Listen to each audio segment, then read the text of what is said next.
Hey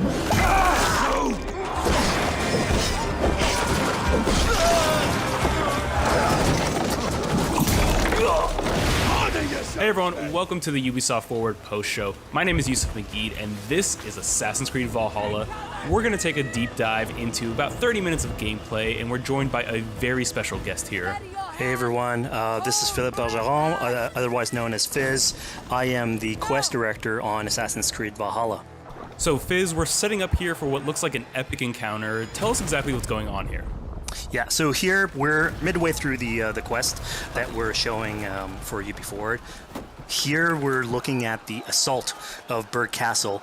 So these are big moments that usually sort of culminate at the end of the story. And so here Eivor, our Viking raider, is taking a group of raiders and Fyrds into Burg Castle to go and take down Rued and his clan. So who exactly is Rued, and why does Eivor sort of want to pick a fight with him? Basically, Rued comes into play about halfway through this story arc, where at the beginning of the arc, this is something that happens before, Rued basically caused a lot of turmoil within the territory, and Oswald, who's the sort of elderman to inherit this territory, needs your help to take him down. Oswald having just been defeated in a previous quest, and so here this is revenge, but also accomplishing your ultimate goal. So Fizz, as you're talking, we're seeing some of the combat of Valhalla. Can you tell us a little bit about the changes to combat this time around? We wanted to basically add a lot of new mechanics to it. So we added like some dual wielding for the player, like a stun system in there. And we really needed to do this to sort of portray that sort of the brutality that comes with being a Viking in this day and age. So it sort of fits into that, the time and the character.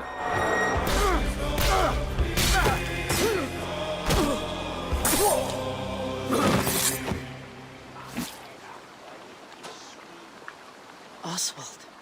He lives. Oswald lives! Eivor, is that you? Shut your ass, twig spine. Here, Eivor has taken her entire army through the assault, and finally it's revealed that our Elderman, our ally, Oswald, is still alive, and Rued has him captive. So this is what it comes to, Wolfkist? Two Danes fighting over a filthy Saxon whoreson? If this swine is your prize, come and get him! So now that we've seen that Oswald is alive, we have Rued within our sights. What's the next step here? So the next move for Eivor is to finally face off against Rued. She has her allies, they can take care of the rest of the army. Now it's time to go one-on-one against Rued in one of our boss battles, actually. Your battle is not yet won, Oswald. And it's worth pointing out, actually, that here what we're showing is the player going and facing off against Rued aggressively, but we tend to always have to support a 360-degree approach in these things. So the player could have approached this a little bit more stealthily and gotten at least like a good critical hit on either Rued or his wolf, and so you can play this a little bit more strategically if that's your playstyle. So we're not only fighting Rued here, but also his pet wolf, right? One of my preferred strategies is to eliminate the wolf first, just focus fire on him. It takes at least one opponent out of the combat. Now Rued will have extra abilities that come into play if you do eliminate his wolf, but I think having one opponent less in the battlefield makes for a good strategy in the whole.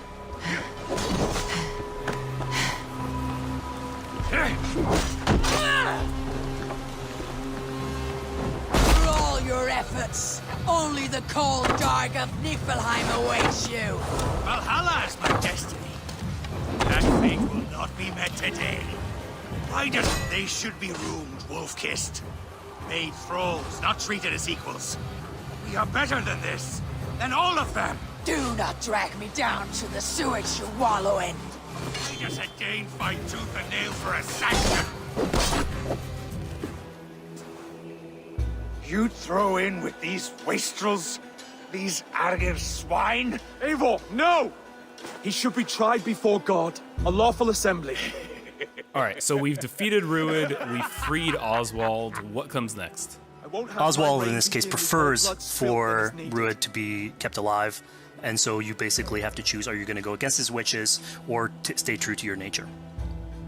So we have this choice to make, but before we get into that, I want to rewind a little bit because we just did this big, grand assault, but Eivor couldn't have done it alone.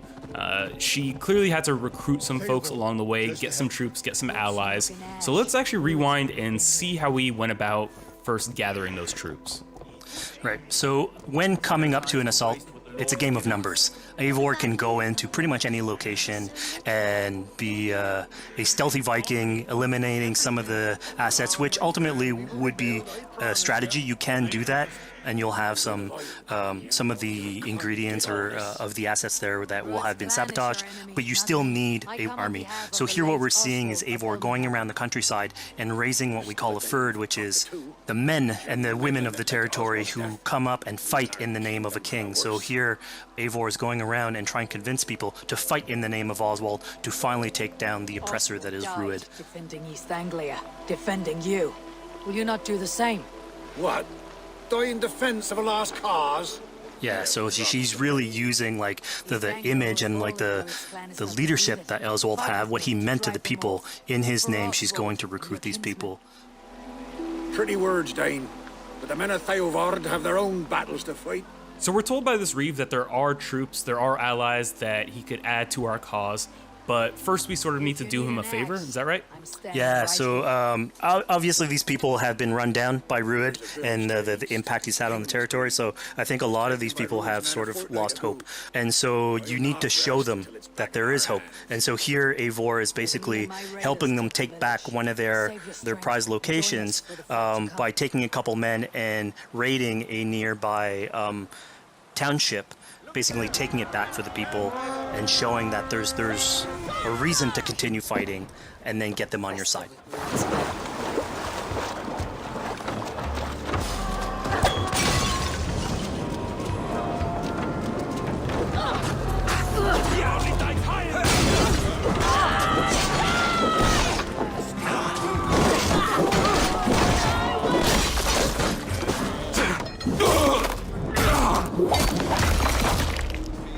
When Eivor does this, obviously you have access to a full suite of abilities. So again, the improvements that we've done to the fight system. You have some brutal axe throwing in there. You have archery or like range combat abilities in there as well.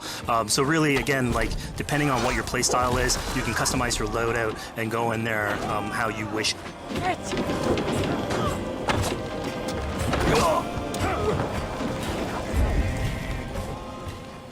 Fizz, we just saw this giant pulse go out.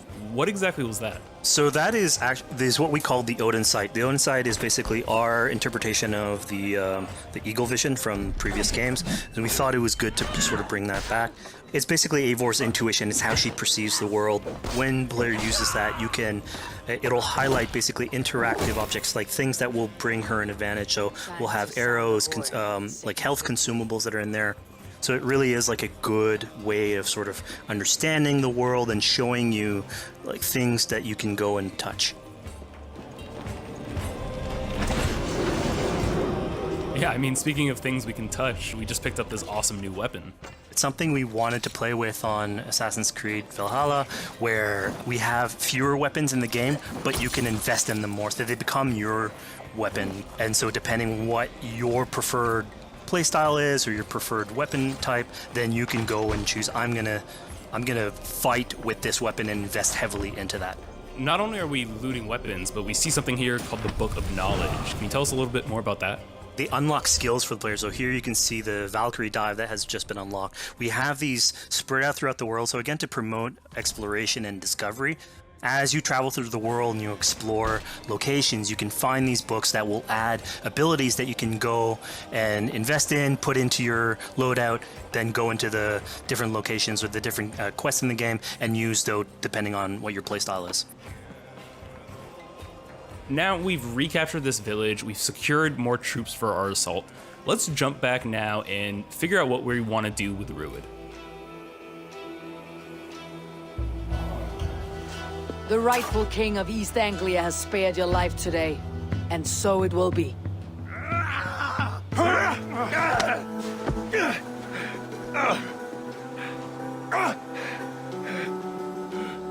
Compassion is a virtue suited for anyone, Eivor, including you.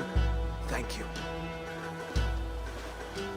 Eivor decided to let him live. Ruud is really angry about that. Being a Norse Viking, being put to the death in battle is your road to Valhalla, so he was basically denied access to Valhalla in this situation.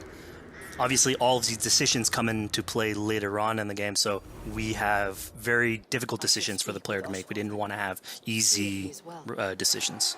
Yeah, you know, when I was playing, I decided to listen to Oswald and spare Ruud's life, but what exactly is the relationship like between Eivor and Oswald? So the relationship between Eivor and Oswald is an alliance. It's basically Eivor is surrounded by territories that initially getting into England are hostile towards her, and obviously if you want to set up a new settlement, you want to make sure that your neighbor is friendly. So here in East Anglia, Oswald is the man for the job, where putting him into a position of power would help her sort of secure her territory. So earlier on to the territory, Eivor comes in here, meets Oswald. The problems he had with Ruud are sort of put to light, and going through the arc, you basically help him deal with Ruud and aligning basically Danes with Saxons in one territory. So, Fizz, we've completed the assault, we've gotten our hands dirty with some combat, taken down Ruud. We have this big open region of East Anglia, so before we head off to Oswald's wedding, what do you say we head out, have some fun, and see what we can get into in the open world? That sounds great. So we see a cat here with a speech bubble above it, and you best believe if you let me talk to a cat, I'm gonna talk to a cat.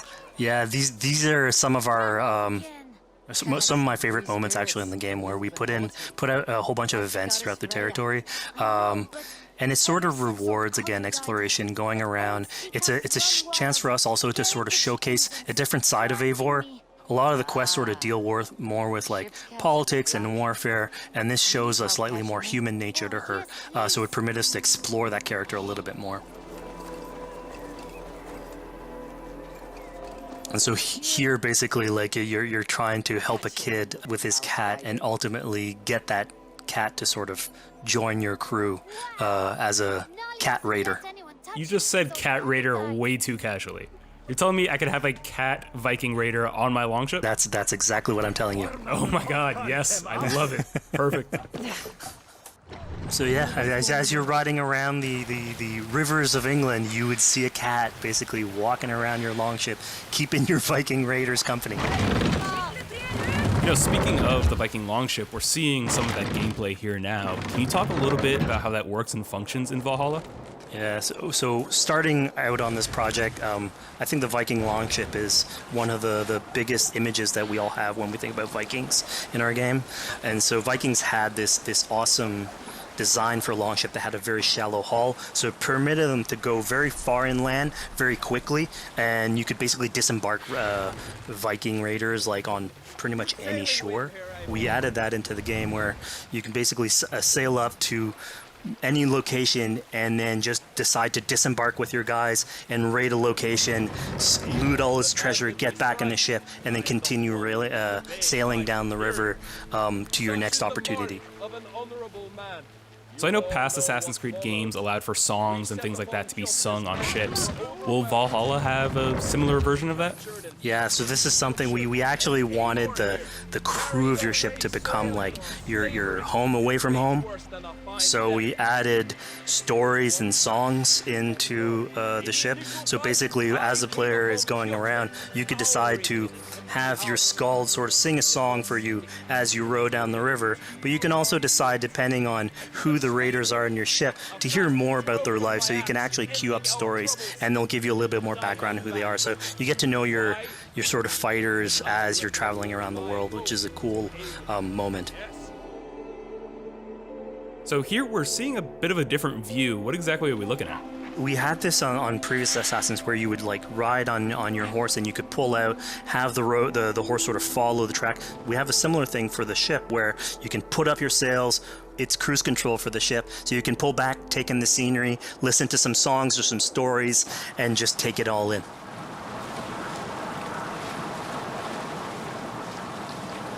So, you know, speaking of Viking songs, we have an activity here that's not exactly singing, but kind of related, right? Yeah, so here what we have is what we call flighting, which was an activity that Norse people would partake in. They would like to have a battle of wits and sort of poetry, where insults would be thrown back and forth between each other. The idea was to try and have a good insult, but also to have a good rhythm and a good rhyme in there. So it's basically a precursor to rap battles. Here's the silver. Now begin.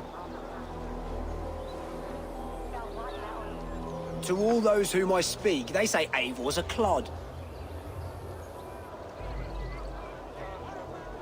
Then you're speaking to fools and their knowledge is flawed. Well, How exactly do you go about being successful in one of these? The trick behind a good flight was to choose the right insult, identifying the right cadence, and then trying to find what rhymed the best. Mistaken, I'm known for my might. interesting. Interesting. Silent whispers all claim that you're terribly dense.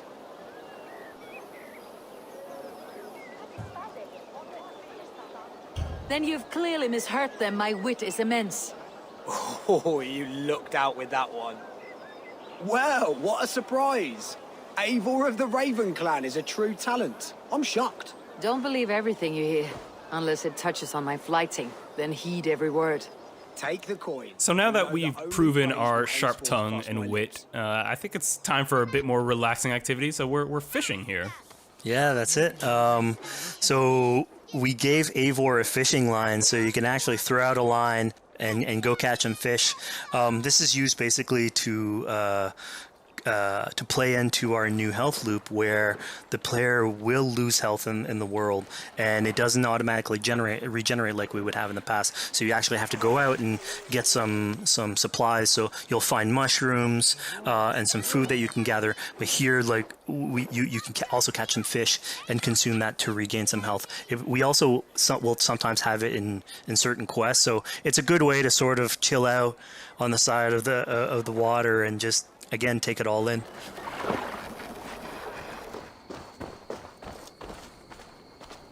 So this is what we call one of our offering altars. So the idea is that you find these around the world and you make offerings to it. So it'll take like animal parts and stuff that you can find throughout the world. Here what you're seeing though is sort of like a fancy version of it, where as you do your offering you get interrupted by some kids that basically come and steal your stuff. So it's just a way for us to sort of showcase that like the systems and the activities in the world can sort of play in with some quests and some little events. So it's our way to sort of dress up these moments and make it all fit inside the whole experience. Yeah, this seemed like a really sort of unexpected turn for what I thought was going to be kind of a simple interaction. Yeah, and it's really what we were trying to do with these events is to give another dimension to Eivor, other than just, the pure rar Viking or the politician. Because you can imagine at some point that will grow old if you're always telling that version of the character. So it lets us really go into the depth of who is Eivor, what motivates her, how she can interact with the world outside of warfare and politics. But your stealth needs work. We were close. And it also showcases like a different facet of the world at the same time. It's not only Eivor. So it just widens the breadth of the stories that we can tell. So who exactly are these two children? These are kids of East Anglia. They are going through tough times with whatever Rued's been doing to the territory. And so they're just here trying to survive and basically exploit the people that are there to make offerings. It was kind of nice to see that Eivor wasn't really necessarily upset at them for stealing, and after you talk to them, you have the choice of helping them. You can give them food, give them some money, or maybe just say, hey, good luck, on your way. Yeah, and then this is something we also wanted to do a lot. Like, so here we're doing an event, we do it in quests as well, but we want to give a lot of this agency into players' hands so that they can sort of shape Eivor a little bit, who she is, so it represents them a little bit more, and they can roleplay that a little bit better. And again, it just gives her like a little bit more humanity in these moments. This is what large walkers should do. Provide for small walkers.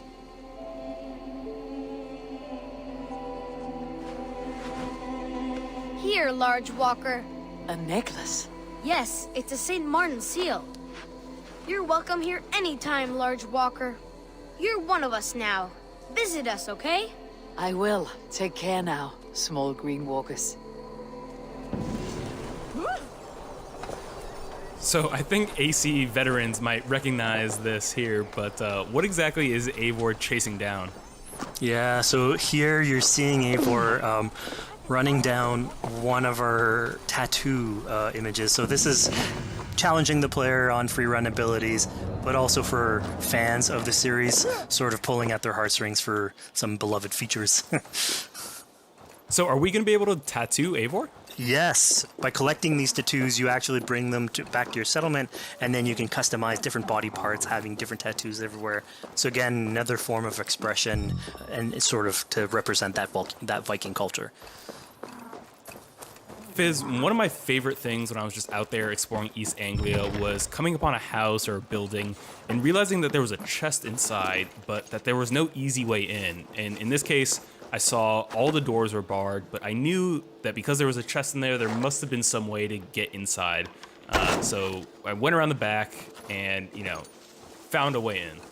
Yeah, I'm glad you actually caught on to that. You're pointing at something that we wanted to work on a lot on Valhalla, where we wanted the exploration to make you feel smarter. So we played a lot with puzzle solving, so making sure that every house that you find sort of appeals to you, like it draws your attention, and then when you want to come and explore, it's not given to you. You still have to work for it a little bit, so it'll challenge you on your observation skills, logic, just trying to find how do I get into this. So we play a lot with level design, quest design to offer challenges to players, and you basically come out of it like with a better feeling for the exploration, but you also get to see more of a story behind any of these locations, which we've crafted. So it gave us a little bit more time to sort of slow down the experience and tell a different version of a story.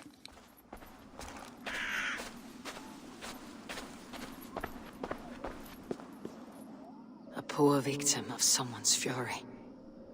Yeah, I mean, speaking about exploration and just finding things out in the world, I was just wandering and came across this clearing and found this kind of morbid altar. Yeah, so this is one of our bigger events that we have scattered in the world. So as Eivor explores, she can find altars like this, and by interacting with them, here it's a trap that's been set by this character named Regan. Now, there's a bigger story behind all this. There's multiple steps to it later on. So this is one of the moments. It permits us to go into a slightly more mystical realm and play with a boss fight that has more magical abilities, if we will. And basically have this awesome boss fight in the middle of the swamps. And so here the abilities that you see Regan using are a little bit on the mystical side of things. What's happening is Eivor at the beginning in that trap is poisoned, and so she starts sort of hallucinating, seeing the world in a sort of different light and filter. And so that's sort of what lets us go into the realm of the weird. My rage, spirit of my father's rage, fill me!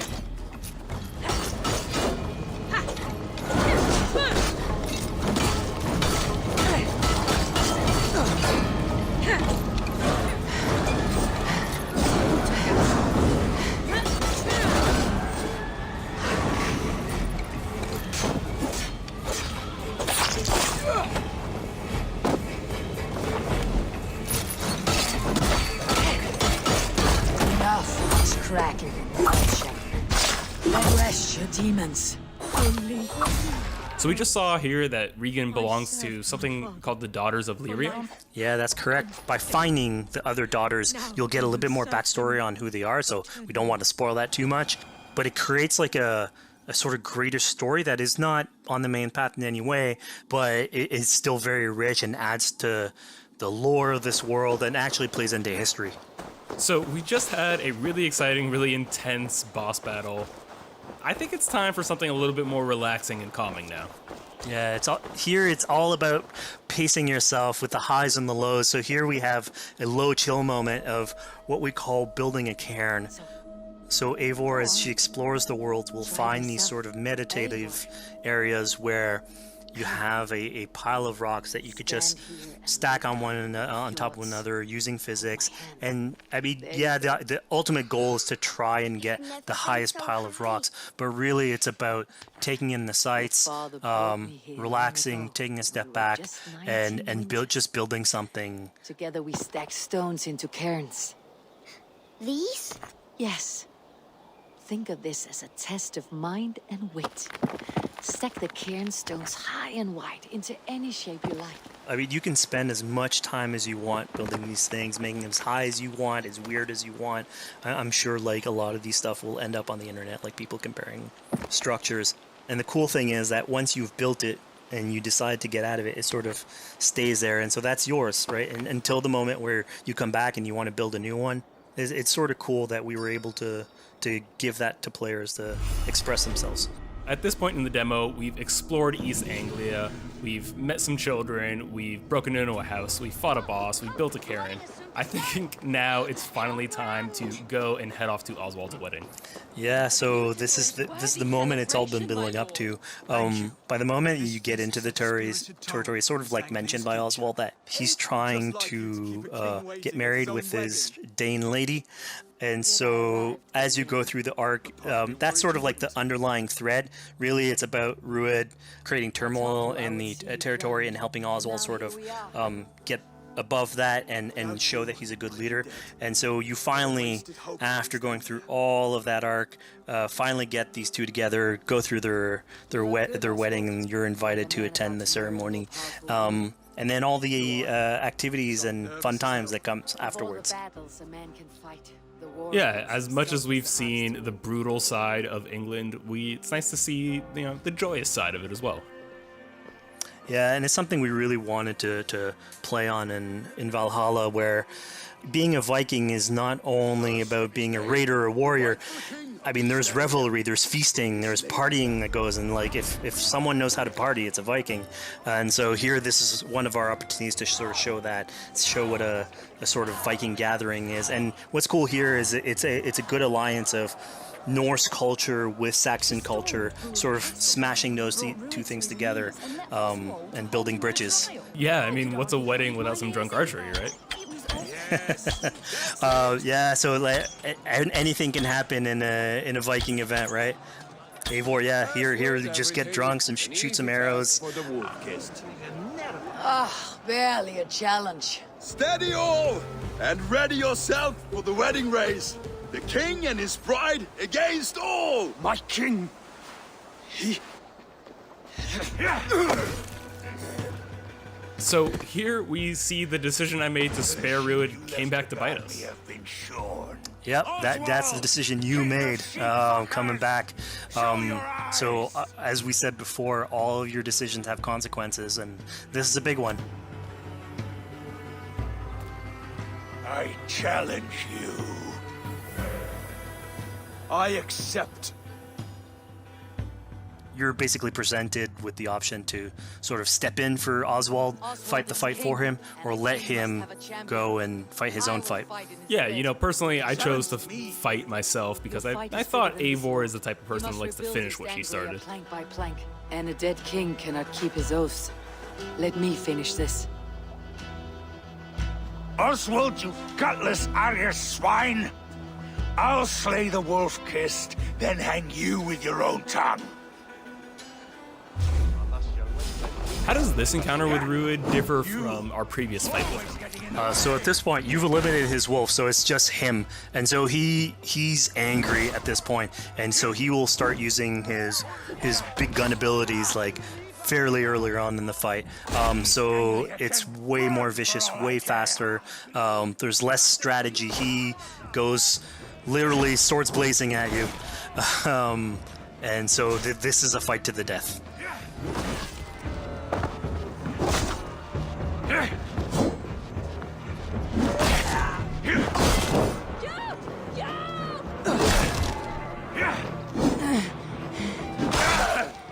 And of course here, like, this is a decision you made to go and fight him, but there's multiple outcomes to this scenario. You could have let Oswald fight his own fight and prove basically his station as the rightful leader. If you had eliminated Rued, obviously this would not have happened. It would have been a slightly more joyous occasion.